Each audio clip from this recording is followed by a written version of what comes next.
Good morning ulit po sa inyo. Ito po ang aking mahal na prinsipe. Ito po si Roldan. Napaka-kulit at matigas din po ang ulo dahil na-spoiled po sa akin. Ito po ang nagpapasaya sa buhay ko. Mahal na mahal ko po itong lalaking ito, si Roldan. Panuorin po ninyo si Roldan dahil may reels po kami sa Facebook. Alam po ninyo, itong pusang ito, pusa lang po siya, no? Pero siya ang nagbibigay saya kapag malungkot ako, stress ako. Ay, napaka bait ng pusang ito. 4 na taon na po siya. Siya nga po pala,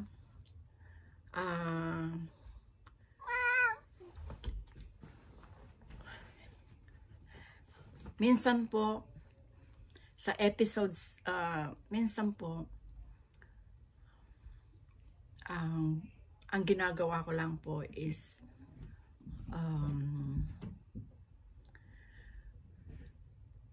nagluluto lang ako.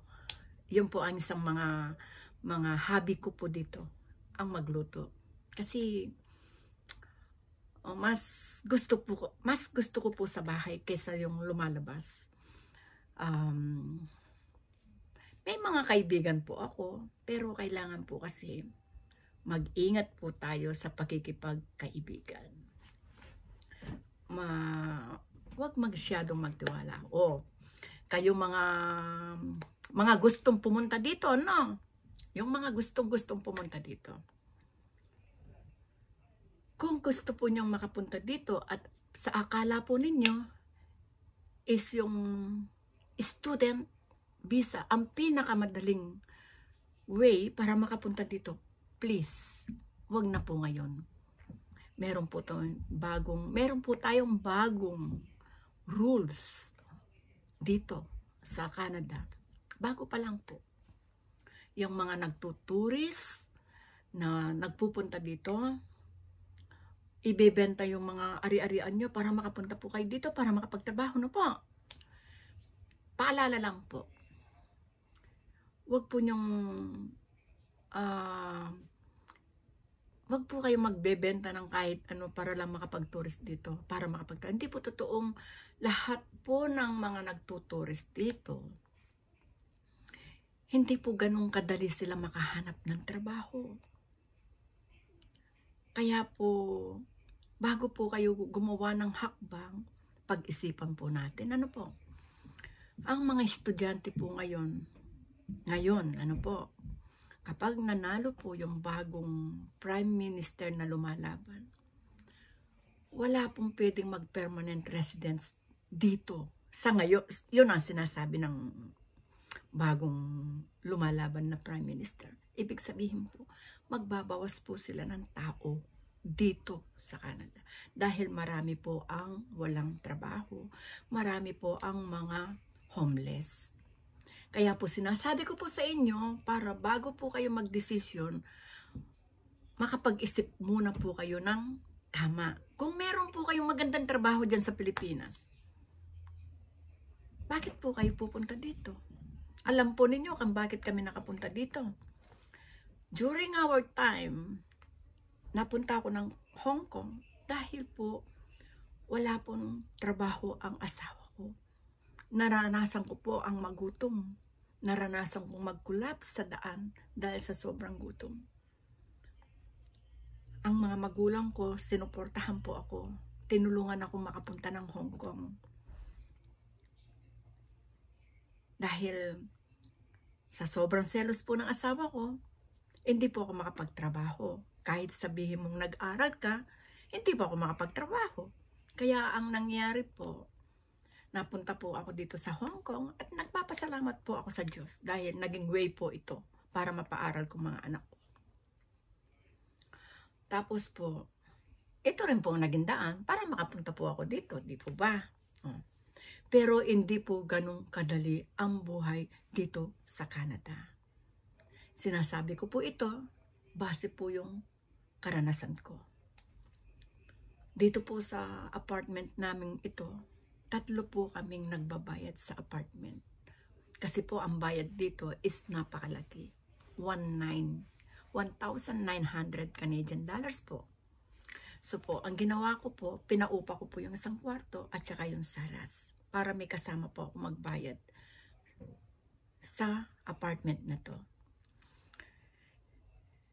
Ang buhay po dito hindi katulad ng buhay natin sa Pilipinas. Sa Pilipinas, pwede po tayo magtanim.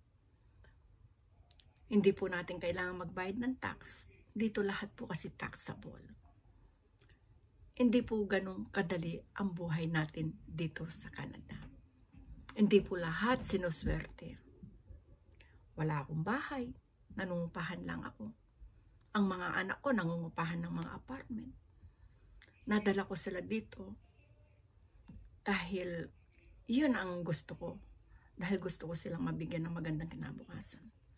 Nung mapunta sila dito, nakita po nila kung paano ang hirap ng buhay dito. Mas masaya po ang buhay natin sa Pilipinas. Kung may pera po tayo, ano po? At kung masaya po tayo at makontento tayo sa simpleng buhay. Dito, noon po, akala ko pag nanonood po ako ng movies, di ba yung mga artista kumakain ng mga salad, ano po? Nung mapunta po ako dito, yung kinakain nila, parang ang sarap, no po? Nung mapunta ako dito, hindi ko makain-kain dahil hindi ko naman nalalasahan na masarap. Mga experience na mas gusto ko pa po ang simpleng pagkain natin. Yung mga gulay, talong, patola, isawsaw mo lang sa suka at saka toyo. Masarap na po yun, di po ba?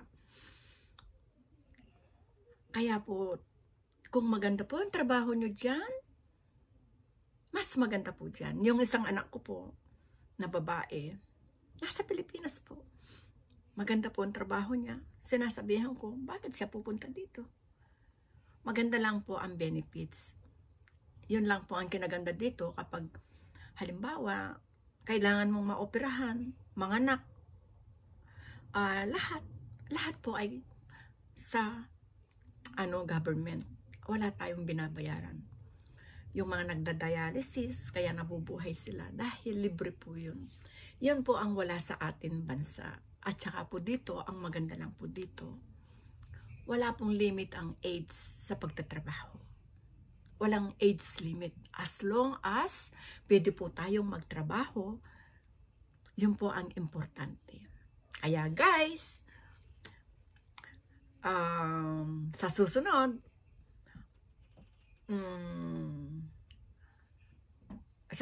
po, ipapakita ko naman po ang lugar at kung saan ako nagtatrabaho para makita naman po ninyo at hindi po kayo maboring sa pagkikinig sa akin. At ikukwento ko rin po sa inyo kung paano ako nakapag-asawa ulit dahil namatay po yung una kong asawa. Ikukwento ko yung love story namin dalawa. Salamat po sa lahat ng mga nanonood, nag-subscribe, nag-comments, at salamat sa inyo, Mami Vlog, Leia, maraming salamat kay Annalyn David, at maraming salamat sa iyo, John Cruz. Shout out from Toronto, Canada. Thank you so much, and God bless you all. Please subscribe and press the notification and likes and make a comments. Thank you. Bye.